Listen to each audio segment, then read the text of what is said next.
fun, isn't it?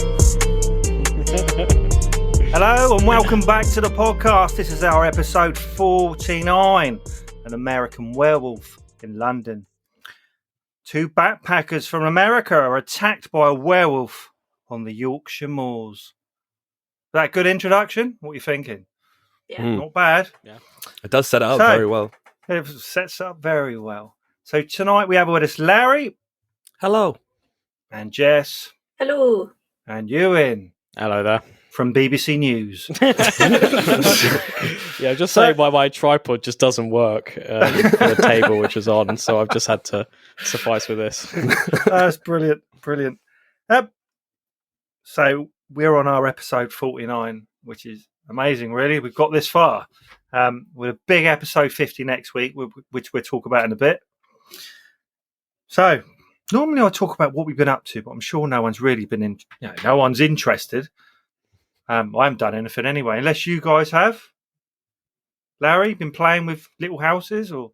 Yep. Yeah, no, still doing the filming with the miniatures. We've got two new dogs in at the moment, so they've been kind of the forefront of the attention at the moment. But yeah, still continuing. Nice. So who's with Baby Yoda this week in the background?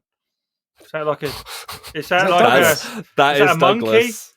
Yep, it's actually So it's Douglas the orangutan, which he does have episodes on YouTube if you do want to watch them. So just search for that. I'd love to. So yeah, they're very good. Yeah, I've met Douglas before.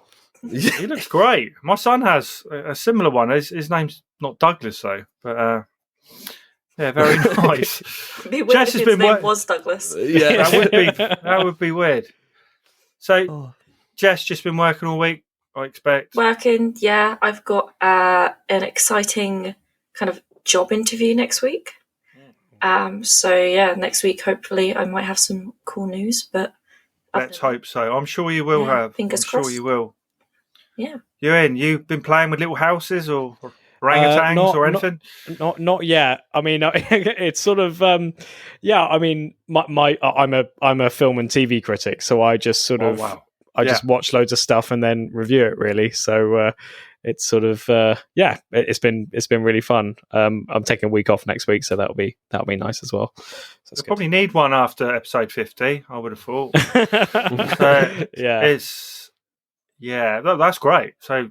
Got someone who knows what they're doing. Well, 3 people who know what they're doing now. I mean, you say that. I was listening to last week's episode, and I was very intimidated about coming on because you mentioned so many films I just hadn't heard of, and it was like. This is why I sit here in silence. I just make names up. Don't worry about it. So I just make. I totally know what's going on. Excellent. Yeah, I love horror, and we used to have guys on who did the podcast and they hated it. And it was always a little bit of a struggle, to be honest with you. So it's great to have, I presume you like horror. Yeah. I'm being presumptuous. Yeah, but, I mean, it was only a realization that I came to, I think, I don't know, probably 2 years ago. Because it just so happened that a lot of my favourite movies that came out were just horrors. So stuff like, I don't know, Midsummer or Hereditary. Were just sort of amazing films, and it just happened to be horrors. And then I realized, a lot of other films I've been watching are horrors too, and I really like them. So yeah, I just think they're more interesting. I think generally, and I've been like that since I was about 8 or 9. And to be honest, you might think it's weird, but one of the first things I ever watched that really got me into horror was Michael Jackson's Thriller, which might seem a bit odd, but that was directed by, John Landis, the director of American Werewolf in London. So, it was one of those things. From then on, I think I must have been only, 9 years old, maybe. And I always was watching horror, sneaking it. Films even like The Entity, which I should not have been watching at 11 years old or whatever I was at the time. But yeah, it's quite addictive. And all I ever read is horror as well. Just, horror. A bit of sci-fi, but mainly horror. So, should we move on to the movie? Yeah. Yeah? I know Larry will have a bit to say. I haven't Larry written always down. has a bit to say. But- Yes. Yep. So this movie was made in 1981. Well, it came out in 1981 at a budget of $5.8 million, box office of 62 million, which is a huge amount for that time. I think massive amount. Rotten Tomatoes. What are we thinking, guys? I'd say 75. Okay. I was going to say 70.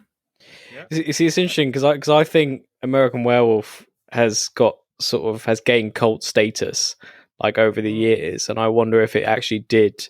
I mean, I think at the time it wasn't critically lauded, and it only took like a few. So I might even go for. I do like the film, by the way, but I think maybe in the 60s. Well, I'm getting 87 at the moment, so I'm not sure what you're saying may be right there. At the time, it wasn't lauded, but like maybe the Rotten Tomato score has gone up. Yeah, over probably. time. Yeah. So it might well have come out and never got panned, really. But it made a lot of money. Yeah, it's an extraordinary amount, really, for that time. So John Landis, he directed it. He's kind of famous, and I just picked some movies out that interested me from his massive catalogue. So Blues Brothers was one. The Three Amigos, which I love, which is a great movie. So some people might hate it. I think Coming to America was on there. Obviously, you had the Michael Jackson Thriller. I think Beverly Hills Cop 3, I think he directed, which was, I think, terrible, I think. And a few others. But like for me, I love the Three Amigos, but it seems that he had a few comedy movies, and then this movie was kind of well, he sort of. I mean, I think in the late 70s he did Animal House, which most people know, and then in 1980 he did Blues Brothers, and then straight after that, pretty much 1981 was American Werewolf in London, which almost comes out of nowhere. You sort of don't expect him to do a horror, and then he went on to do. I think it was Trading Places next. Yeah, which is and a then good Thriller. Film. Yeah. So I think his zenith in his career was the 80s. Which it all went a little bit downhill. But say I do like the Three Amigos. I find that highly entertaining. So it starred David Norton as David. I want to discuss him because I'm not quite sure how good at acting he was. I don't know how you think about it, but I'm not sure. I'm not sure. Compared to the others, I don't know. So you had Jenny. Now, I wrote, do you know how I destroy names? Right. So I've actually written it down so I can say it. So her name was Jenny Aguilar. Yeah. Do you think I destroyed that? No, I think my parents pronounced it this evening, and I'm trying to remember because I think they're quite well versed in the career of because she's also in Call the Midwife at the moment. Yes, she's in that now. Yeah, but I think it's Agata or something. Agata. I'm not. Yeah, it's difficult. So she played Nurse Alex Price. Jack Goodman was Griffin Dunne. I've probably written this down wrong. It's terrible, isn't it? So he played Jack Goodman. You had Brian Glover, who I quite like. He was in Kes? Has everyone seen Kes? Must have seen it at school. Isn't he the coach? Yeah, isn't he the coach or something? Yeah. So he was in films. I remember him quite clearly. And then if you ever watch Bottom, Yeah. I think he was in the episode. He might have been in the episode either in Gas Man or one of the others. He's definitely in an episode. Well, it's funny you mentioned Bottom because I think Rick Mayall is briefly in it. Yeah, I wrote this down because Brian Glover is chess player number 1. Rick Mayall, who are American listeners, we have a lot of American listeners, Ewan, by the way. Half our listeners are American. So they would have heard of Drop Dead Fred, without a doubt. And that's probably the only reason they would know who he is. So Rick Mayall was the second chess player. You hate that film? What a classic! I know it's a classic. There are two classic films. I grew up on that film. Yeah, there are two that always get called out if I say I don't like them, and one of them would be Drop Dead Fred, but the other one I don't like, which I know what the reaction will be, but I'm sorry, I don't like it, and that's The Goonies. Bloody I just hell. don't like it.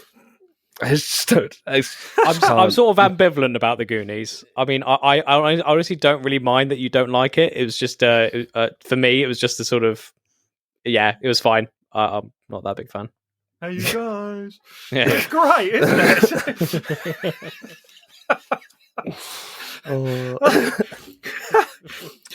Right. So, we'll just briefly talk about the sequel. Okay.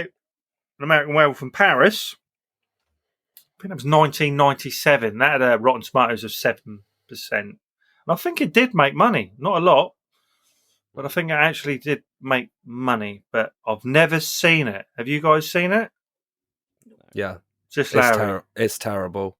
Okay. It's So honestly you should have terrible. picked that for next week, shouldn't you? Well, that's the thing. Like, it's not. I can understand what they were trying to do, and obviously, when we go into the first one, I understand what they were trying to do, following on from it. But basically, the best way to put it is for every practical effect that you'd think, oh, they're going to redo that in a different way, they just turned it to CGI. But the CGI just wasn't to par, and the story itself, the acting. Oh, okay. It's just, I'd give it a miss, maybe. Yeah, Just stick with I the think first. why I've given it a miss, it just didn't, and it's French. I'm sorry, French listeners. So we're going to go into the review now, and I'm going to bring something back for this episode. And the guys couldn't believe it when I brought this in to the podcast, right? So I like to talk about the beginning of the movie, and then the middle. And what do you reckon the third thing we want to talk about is? They couldn't believe the end. So if we can discuss, because there's not a lot to this movie, if you break it down, and I think it suits it really well. Because you've got a bit at the beginning on the moors, and you've got a bit in the middle where he mucks about in the house and mucks about in the zoo. Yeah, and then there's a bit at the end. Yeah, so I think if we just go through those bits, Larry can go through those bits, because there are a few things that I want to talk about, like the music and things, which is quite upbeat, I think. And some really weird good scenes songs that seem to be too long. There's lots of these scenes that are just. I think this film could have been an hour long. So, Larry. So, what are your thoughts? Because at the beginning of the movie, there's some lads and they're backpacking in the Yorkshire moors. No idea why you'd go to the Yorkshire moors from America. Nice sunny place. Oh, we'd just stroll around the moors in the middle of the night. Do you know what I mean? Yeah. They go in a pub and it's exactly like most pubs are. Do you know what I mean? In the middle of nowhere. I live in the middle of nowhere. You go in a pub, everyone stops, the music stops, everyone looks at you. Do you know what I mean? It's like, it's exactly like that. What are you doing here? Yeah. Do you know what I mean? Fuck off. But it's exactly like that. But so America. But I think that's what beginning. It makes no sense to me. Yeah. What they were doing there. But I think that's what it's interesting that sort of with John Landis, he sort of gets British culture right, which is quite rare for American filmmakers to do. Yeah. I think they're trying to sort of impersonate. I mean, you see it a lot as like, I don't know, in fantasy series that aren't Game of Thrones or period dramas like Bridgerton, where it's like a very American perspective on what Britishness is. They often get it very, very wrong. But it's interesting here that John Landis gets that pub scene completely right, and it's exactly right. It's great. Yeah, exactly right. There's no food here. It's just. I suppose you didn't throw a bag of crisp at him or something. I was going to say like pork scratchings or something. Yeah. Exactly. That's what I was expecting. Little bowl of peanuts, you know. I think it works. Like the whole beginning, like when they walk on the moor in the dark, I think is shot really well, because I think it could have been very dull, but the idea of it, like I mean, I think we did actually look at this scene in uni, where they had the two characters walking into, basically, if you watch the scene again, it is just into different patches of land. There's nothing actually around, but the way it's conveyed is almost like the the repeating nothingness of, like, you can hear it, and that we never truly see it. And I think that's something that this film, it just in general, does well, is the construction of the werewolf. Like, I think a lot of films sometimes get it not wrong, but it can look a bit cheesy. Completely polar opposite would be like Dog Soldiers, which kind of shows you straight from the get-go, like, this is what they are, and the design of them is also great. But yeah, I think it works.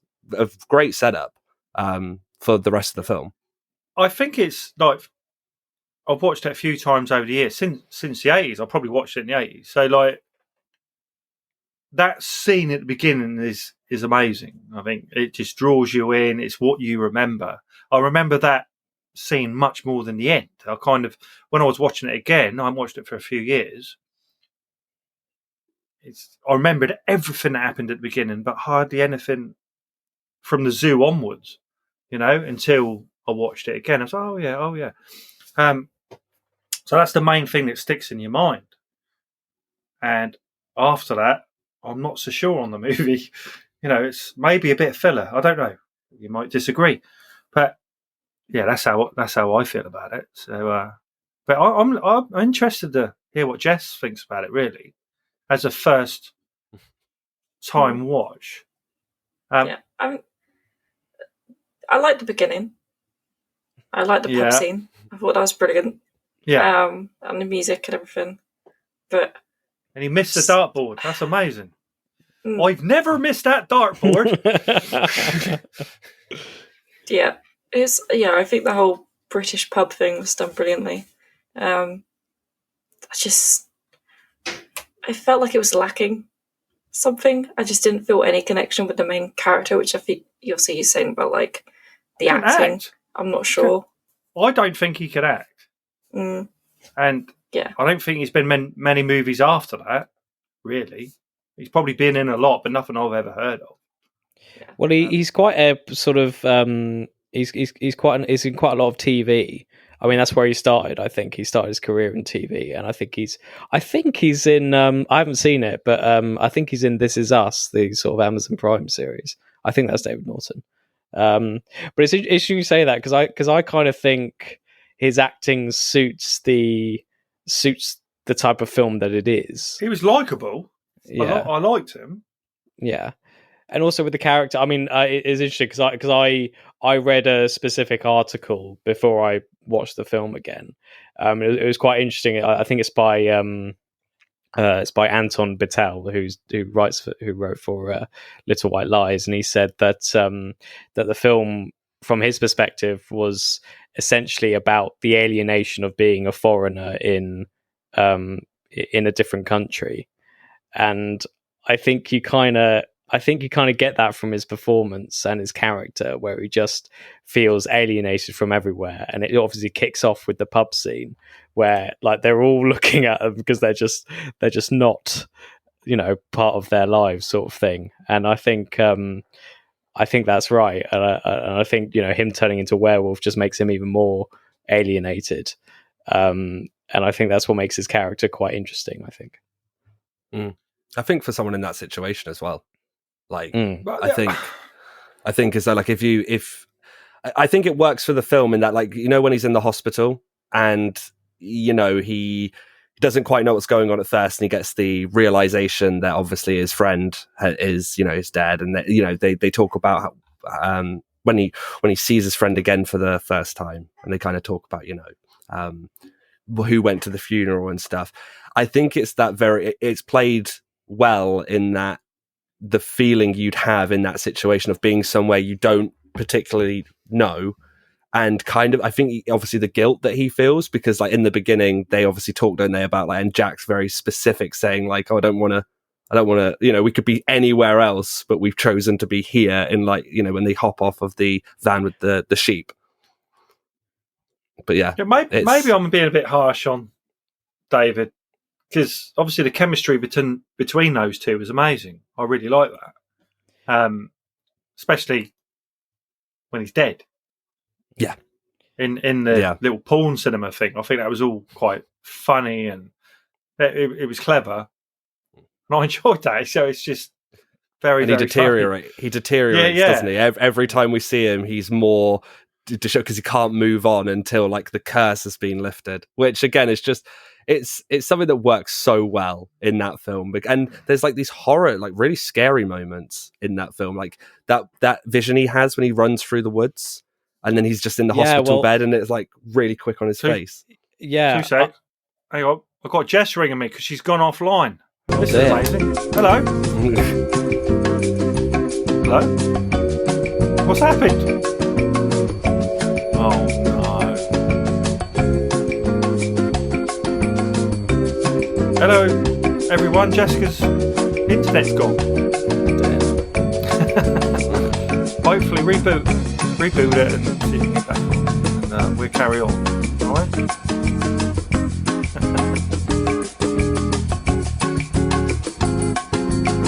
Okay.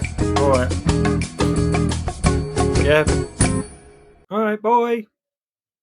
Right. That sounds funny on the podcast, I'll tell you. A little gap there where I'm going, yeah, hello, all right. Yeah. Anyway, that was Jess just called me to say her internet's gone down.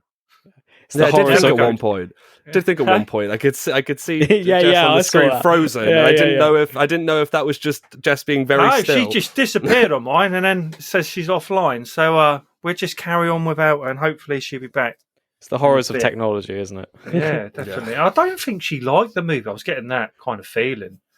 Are we just going to talk about her behind? Yeah, definitely. She didn't like it. Yeah. But no, yeah. So, their chemistry was great. Should we talk about maybe the transformation scene, which is very long? Yeah. I think the first one. I think his full transformation, isn't it, in the flat? It goes on for a few minutes, doesn't it? I'm sure it looks quite painful, to be honest.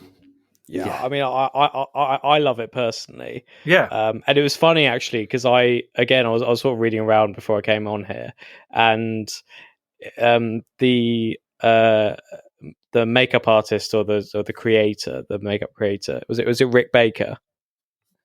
Rick Baker? Yeah, I believe so. I didn't do my research on that. Yeah, sorry. Yeah. And it was funny because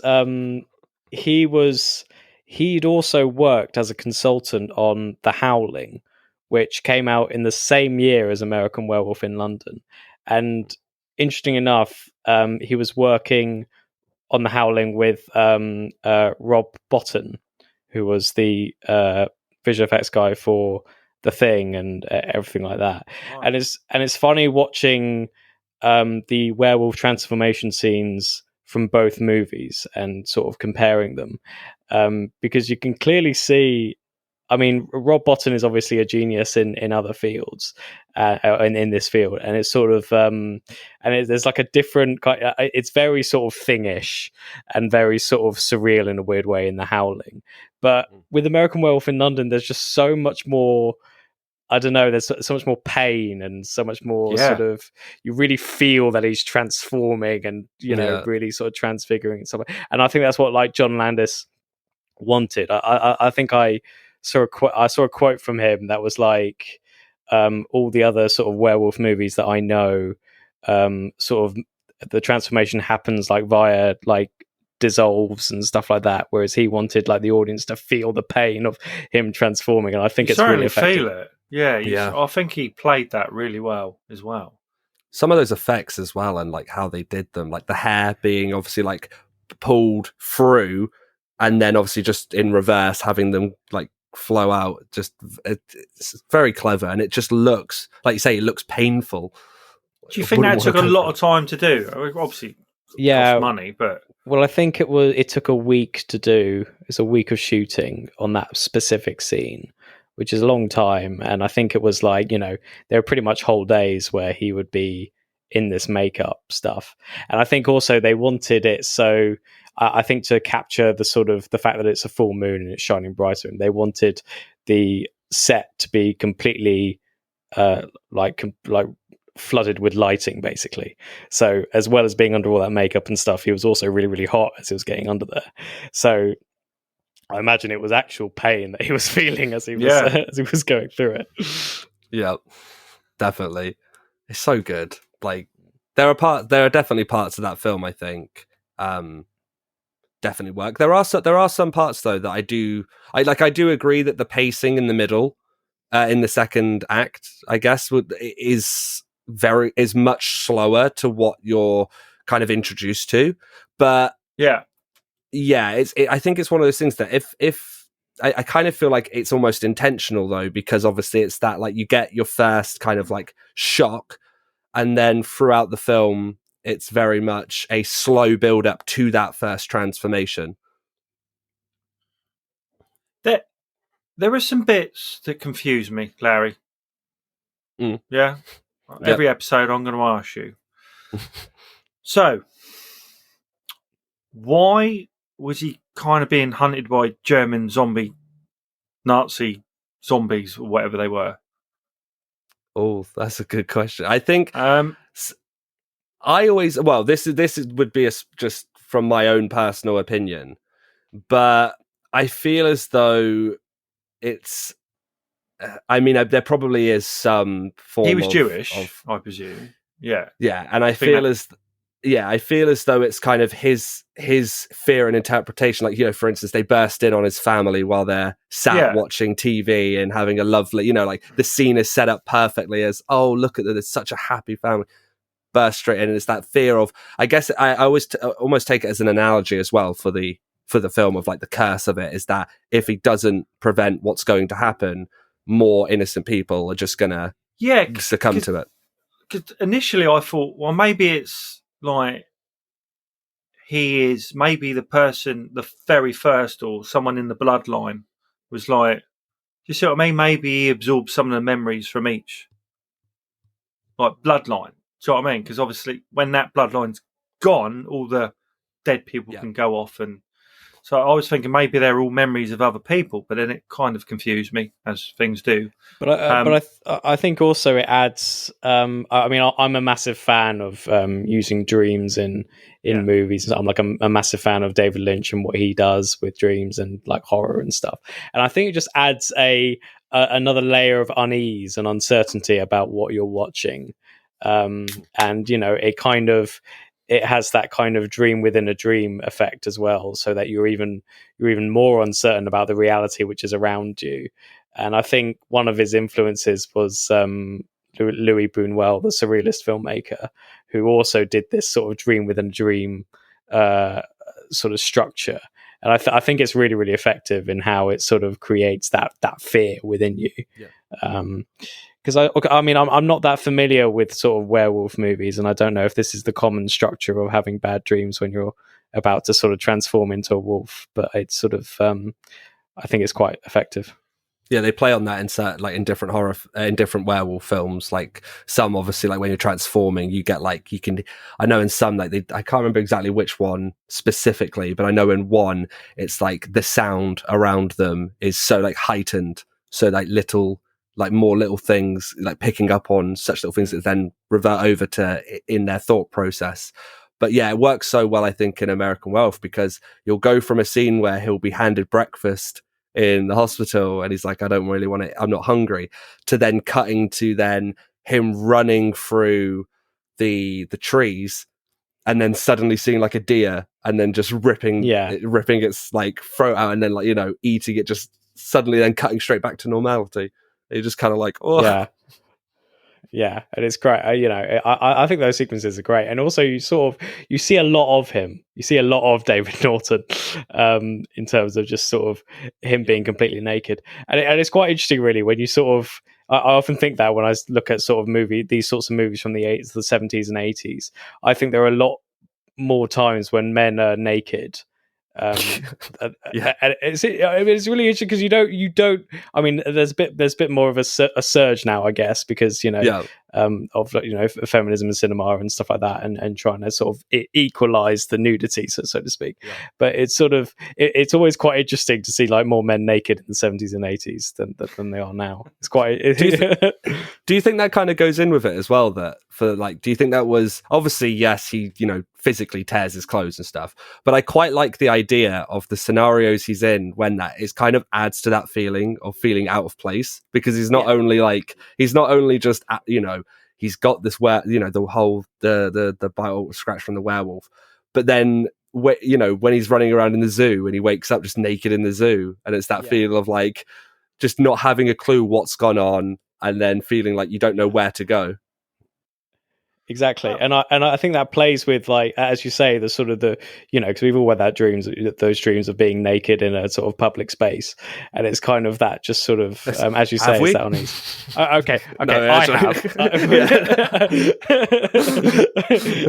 and you're sort of, and also they this is sort of going slightly off tangent, but it's that they play the humor of that so well, and I'm a big fan of sort of the balloons. The that. balloons, and I really like the sort of in movies in general. I really like the sort of comedy shots where it's like a wide shot and someone running really fast across the screen, and he does that when he picks up that woman's jacket, and it's such a hilarious shot. It's one of my favorite shots in the film. It's just so funny, and I think the humor again that's something, is that the humor in the film is sort of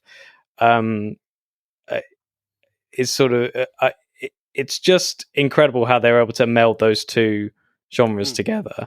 It's not something that can often be done very well, and I think it's actually really done. It's done almost perfectly in this film, I think. Yeah. Why do you go to a zoo? Just to be with wolves, or I think that kind of just to hang about with some wolves.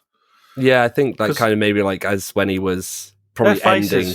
Their faces when he woke up and they looked at him. He's like, that's brilliant. What are you doing? Yeah, literally. Yeah, what are you doing in here, you idiot? Also, speaking of sort of animal instincts, I've got to go to the toilet right now. I know that's really unprofessional. No worries. But I think I'll be back. Jess has gone for a long one. I won't worry. I'll be back. I'll bet in 2 seconds. Carry on. Yeah, no worries.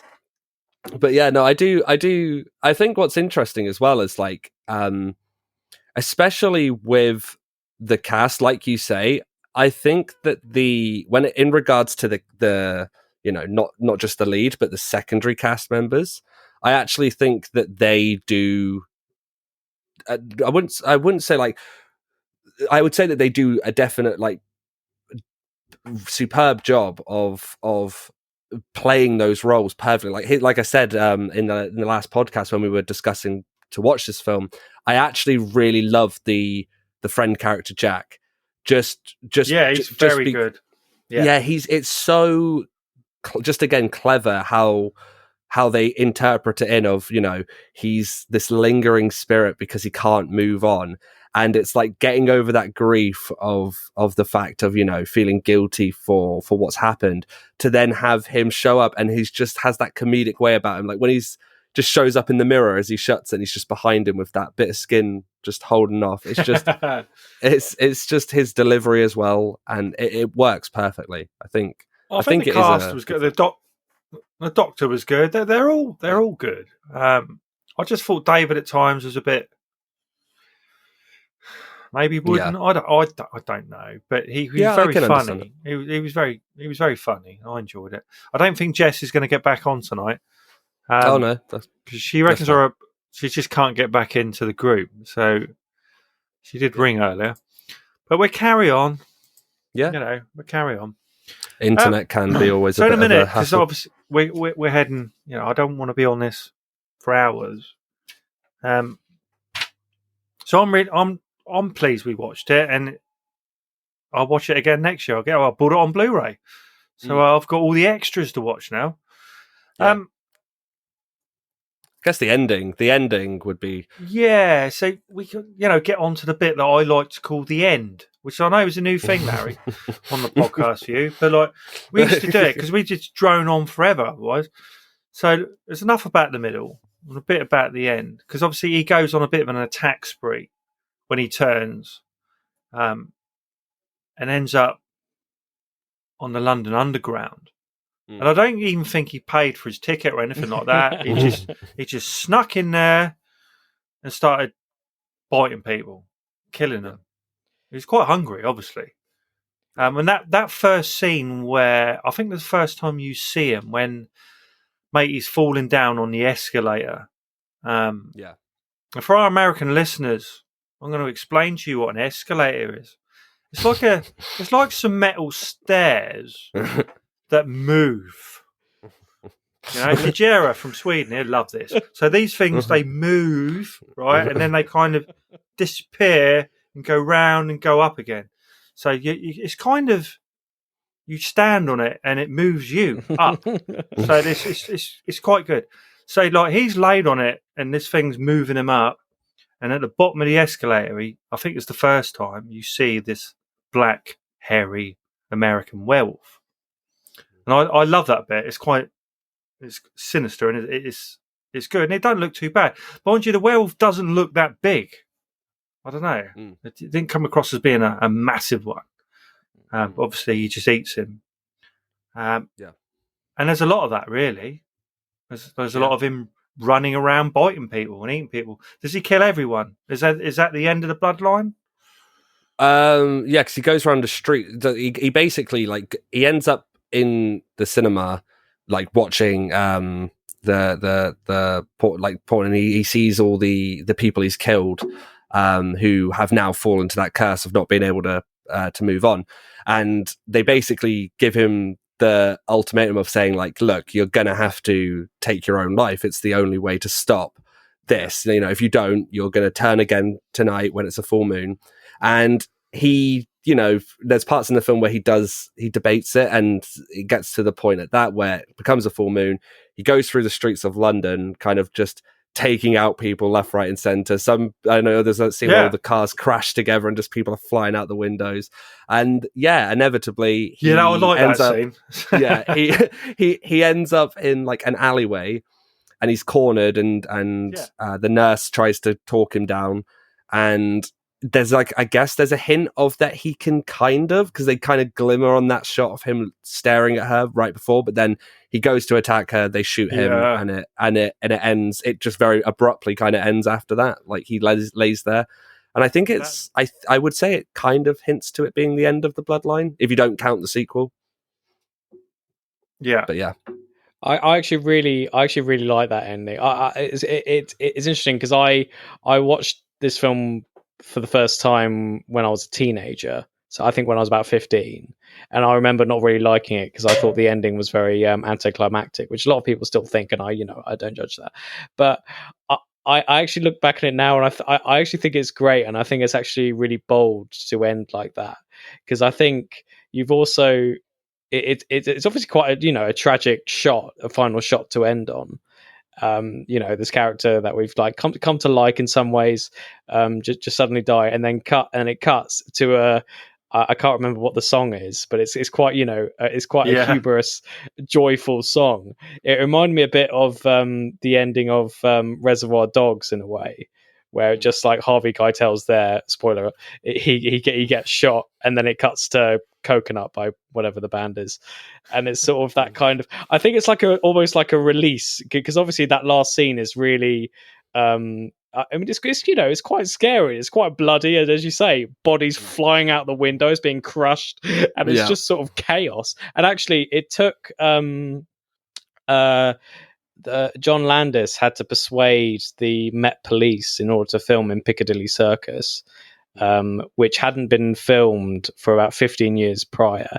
And what John Landis did is that he decided to do a special screening of the Blues Brothers for 300 members of the Met Police in order to persuade them to film there. And I don't know the ins and outs of it, but apparently it's just so complicated to film Piccadilly Circus. They just had to stop the traffic, film for a bit, and then resume the traffic, and then go back. It just sounds like a nightmare, but they did it very well. Something I thought about, I should have wrote it down really, but there was a scene where David's wanting to be arrested. So he's given the policeman some abuse, and the policeman's taken it. Now, I know for a fact for a fact in the 80s that, like, he would have got smashed round the head so quickly with a baton, like with a truncheon. That's what we call them here, American listeners. Truncheon. He would have been gobbing off. He just would have got smashed about so quickly. Yeah. But this policeman was like, "Oh, come on! It's never going to happen." Yeah, I mean, it's funny. It's funny. I was talking earlier about like things that John Landis gets right about British culture, and then there are just like a few things that he just gets He got that wrong. Yeah, and it's just the policeman there is a very sort of, again, what sort of people outside of our country think that policemen in our country is like. So it's very sort of hello, what's going on here then? Sort of policeman and stuff like that. And that's just not how it works. That's I also thought how police are now, really. They would have gone, "Yo, calm down." But in the 80s, there would have been none of that. Yeah. I mean, I thought the same about the scene where the werewolf kills all the homeless people. I thought it was very interesting that way because it just didn't look to me like those were British homeless people. It just seemed like they were very like American like idea of what a homeless person is. They're sort of like wrapped up around the fire in a sort of scrapyard environment by the Thames River. Now I'm not like I have quite an intimate relationship with London. I don't think that exists. A sort of scrapyard right by Tower Bridge by the Thames. I mean, there might be, but I think it's very unlikely. But yeah, so you sometimes get those little bits where it's not quite. I don't think it's quite going into British culture, but it's still quite fun, I think. Yeah, 100%. It's a great movie. So, shall we move on to boners? So on this podcast, we rate things and boners. Always have done. Not sure why. Out of 10. So sorry, you. But like, I'm going to give it an 8 because it's highly entertaining. It's a classic. I could watch it time and time again. It doesn't bore me at all. It's fun. There's those transformation scenes every time. Yeah, it's very, very long. I think maybe even the director said it was too long. But it's entertaining. It's great. So, it'll be on my list again next year, year after that. So for me, 8. You, Larry? Yeah, I'd agree. I'd say it's a solid 8 out of 10 because I returned to that film quite a bit.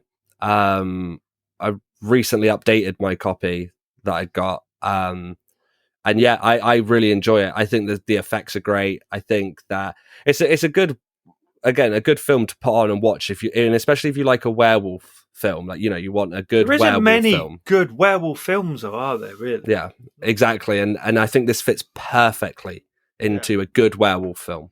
And like said in this podcast, like it's got humor, it's serious, but it's got good scares. And so yeah, I think definitely 8 out of 10. Good 8. Yeah. I actually think I'll go high. I'll go for about a 9. Ooh. Because I think also when I was watching it again, I mean, it's an interesting experience watching again after about 10 years because there are certain familiar elements that are there, but then you have forgotten loads of stuff about it. So I almost enjoyed the experience more. But also, I think I enjoyed the experience more because I've watched more films in those 10 years. You sort of recognize certain sort of it's deliberately being very self-referential, like when they go out the slaughtered are outside the slaughtered lamb and they're like, why would you want to go in a pub like that, and it's quite funny because like obviously and it's sort of, and I also really like there's a bit which is sort of referential in a different way, in that there's a bit where he's in the bathroom and he presses the mirror cupboard forward to reveal Jack, his friend, and that shot is done in Shaun of the Dead, like pretty much shot for shot with Peter Serafinowicz's character, and it was one of those moments where I'm just like, oh, that's Edgar Wright copied that wasn't original, he just copied that. It's just one of those moments where you're like, as like when you were like a fan of films and stuff, you just really like those little references, and it's it just makes it more fun. So yeah, I'd go 9. Great. I'm not sure on Jess. I've asked her, but she can't get back in. So I don't know. I think she might only give it a 5 or a 6. I'm not definitely sure.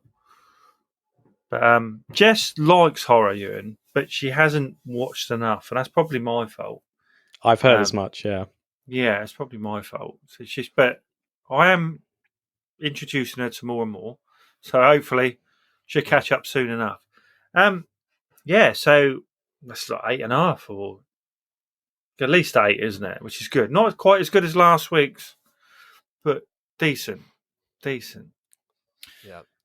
So, shall we move on to what we watched this week? What have you been watching? No, seriously, what have you been watching? Now, Nice. I love this. I've got these little buttons I can press. This is great. So, like, this is so different to how I normally do it. I'm going to talk about. I only watched a couple of things really, which is terrible of me, really. I watched Monster by Matt Shaw. Have you heard of that? Nope. I believe so, yeah. Yeah. Now, there's an author called Matt Shaw that I do know, and it's a very long story, but I've been to his house and I've met him and I've got signed books, etc. by him. He made a film 2 or 3 years ago called Monster, based on one of his books. It is, let me see, it can't be very far away. That's a bit annoying. It's right here. Here we go. So, Monster. It looks like that. Okay, it's signed. Can you see? So, anyway. Yes. I've got a big poster on my wall. So I watched that again, which is a story about a family. The dad is very violent and not very nice at all. His mother was played by a lady called Tracy Shaw, who used to be on Coronation Street. And you know who she is. She's quite famous. You'd know if you saw her. And their son, who seems to like eating people. So it's a hobby. They kidnap some people, and the book's kind of very, very good. And the film is based on that, and kind of. I'll tell you that you are hereby invited to a party you'll never survive. That's the tagline, or whatever they call it. So they kidnap people and they disappear and get eaten and things like that. So I watched that. I don't want to give too much away. If you want to watch it, Larry, I'll make sure it gets to you, unless you've seen it already. I don't believe I've seen it, but I know from the front cover. It's on Prime. I think you might have to buy it on Prime. I'm not sure, but he's released 3 or 4. There was that Freddy film as well. He's acted in that one. Yeah, Up All Night, I think that's called. So I watched that again. I enjoy it. I love the book. It's what got me into reading Matt Shaw, to be honest. So I watched that. Do you want to turn, or do you want me to carry on? Oh, no, it's completely up to you. Well, I did mention that I watched Mother's Day. I think it's 1980-ish. And I watched the Shudder. I logged in on a VPN and got the Joe Bob Briggs version. You know who Joe Bob Briggs is? I do. I think you've mentioned him before. So Joe Bob Briggs introduces films and talks about them throughout. So you'll get 20 minutes of film, and then he'll tell you some more information.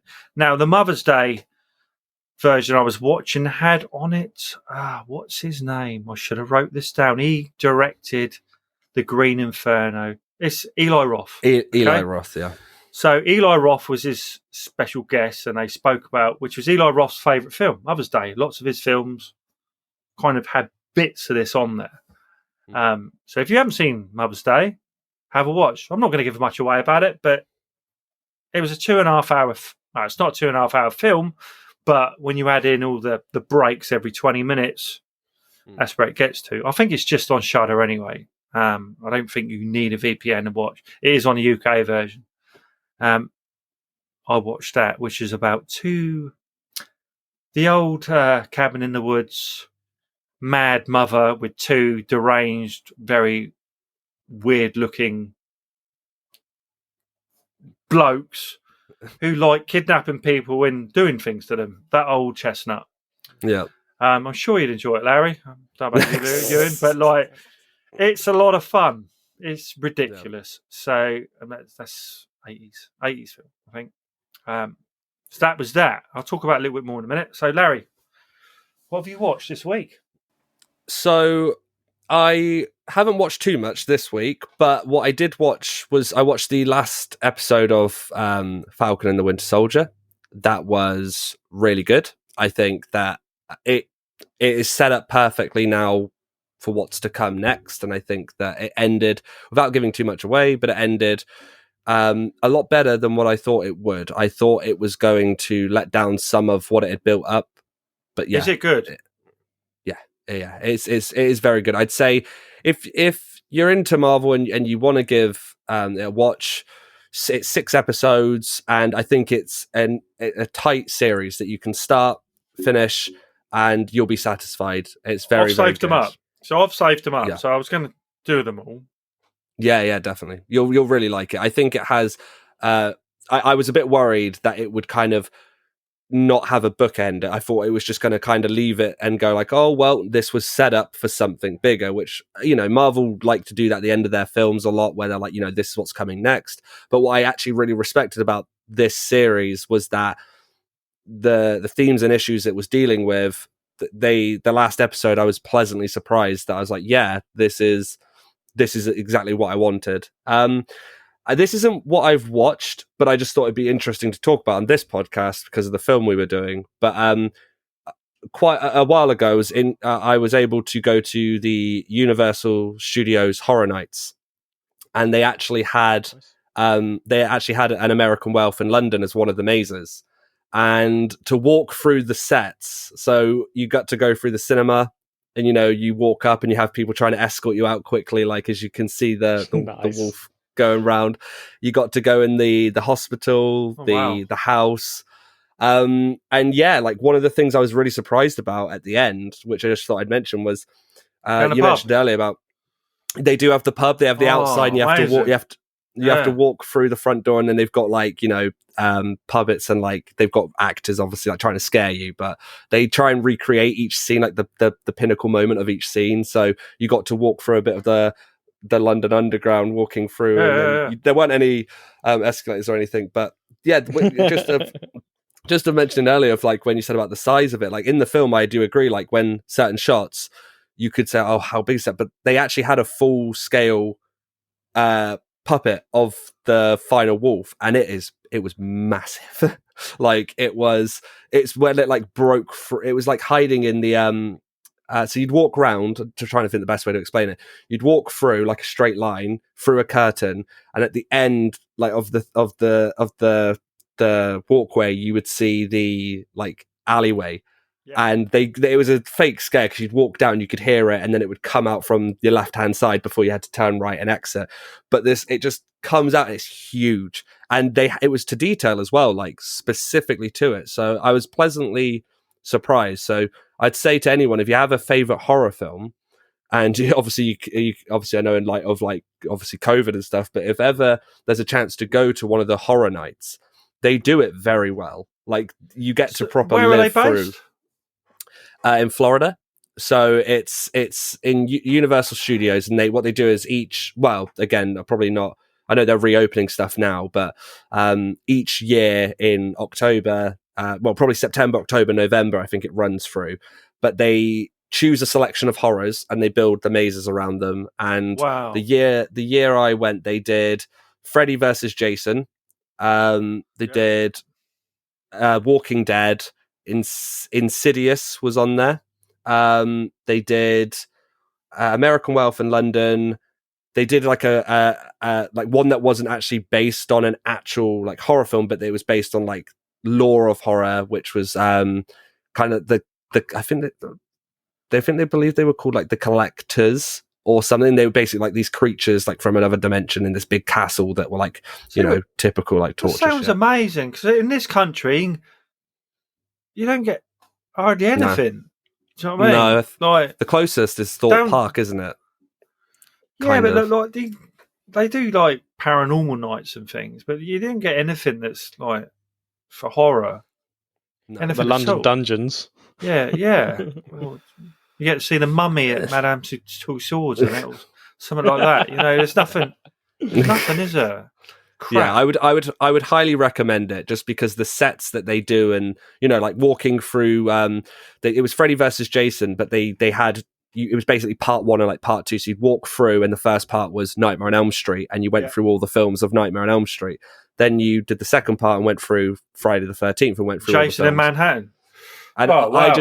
I found it so it knocks off his head just.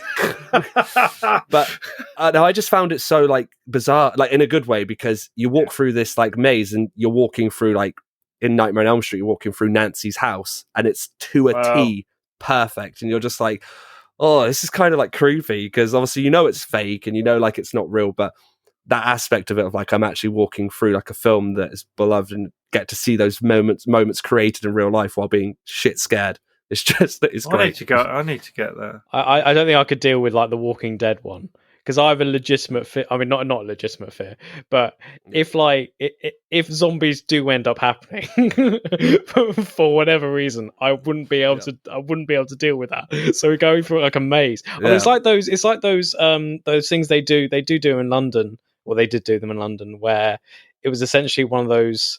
Okay, like one of those events where you had to run from zombies.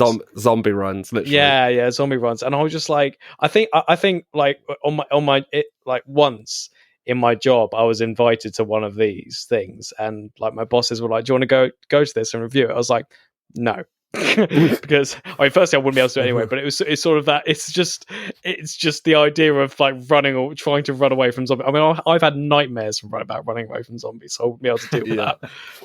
Love a zombie. It's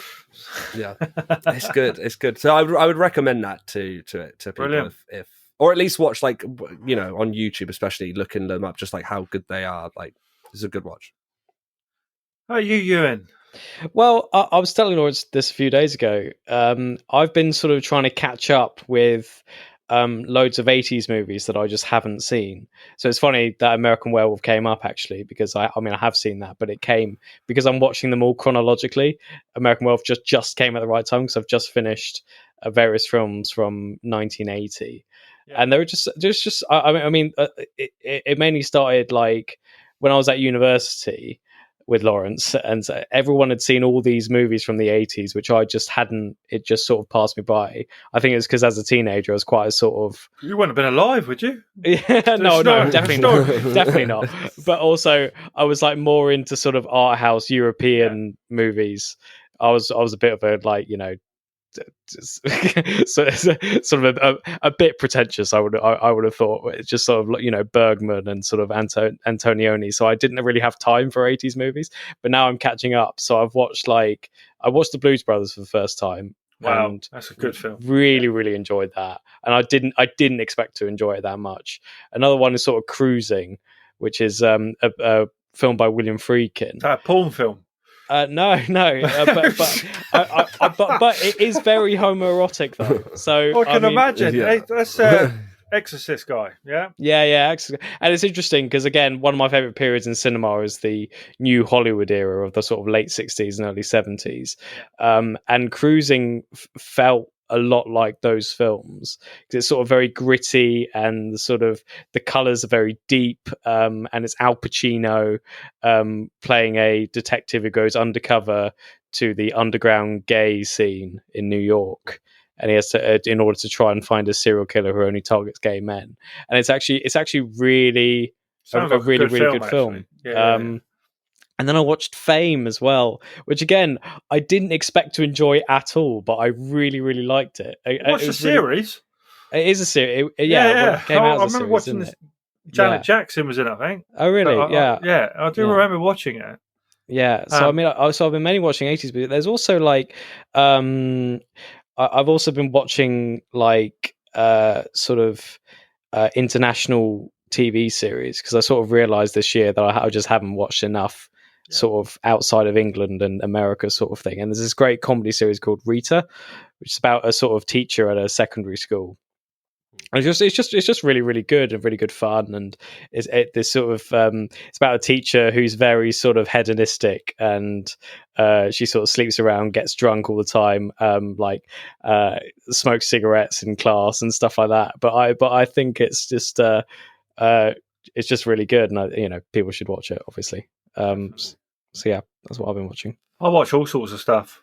I've been watching the Munsters. The original series. Do you know what the Munsters is? I've been watching that. The only other thing I've been watching that I've kind of made my way through the first series and after the second series was an Idiot Abroad. I touched on that last week. So I kind of finished the first series. It's about the wonders of the world. 7, is it? Yeah. And then he's on the second series is about a bucket list. So there's 100 items and 100 things on this things to do before you die. Bucket list. But obviously he wants to swim with dolphins, so they make him swim with sharks. Yeah. So it's along those lines. So like whatever he thinks he's doing, they ruin it. So they dress him as a woman. He goes out with lady boys in Thailand. All these. It's very funny, and it cheers me up. You know what I mean? So it's good. Yeah. Kind of getting towards the end now. Unless you got any more bits to add, either of you? No, I think I haven't really watched too much this week. It was very much just Falcon and the Winter Soldier final.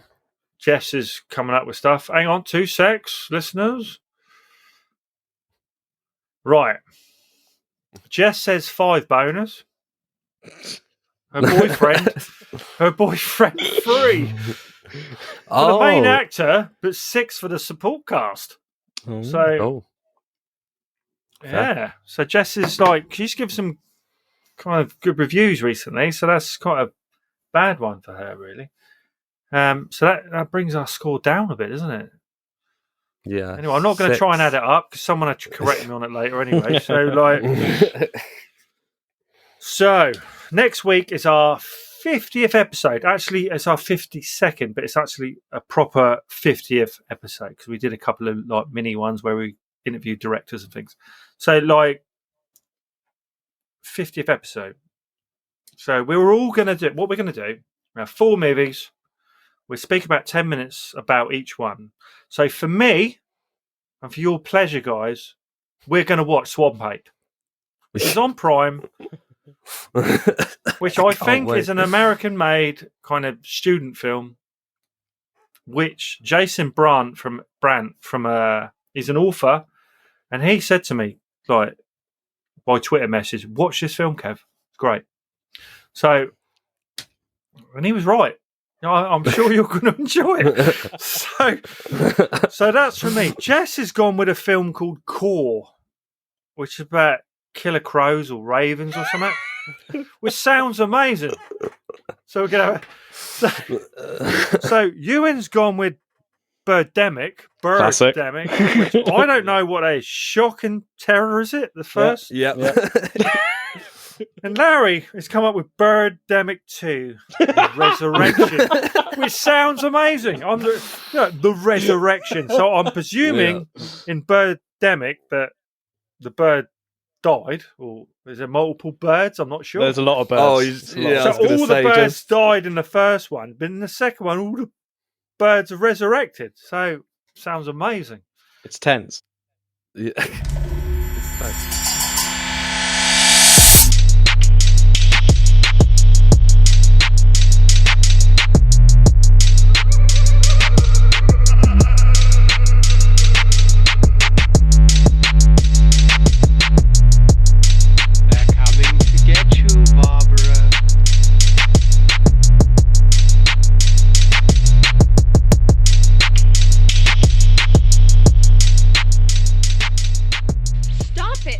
You're ignorant.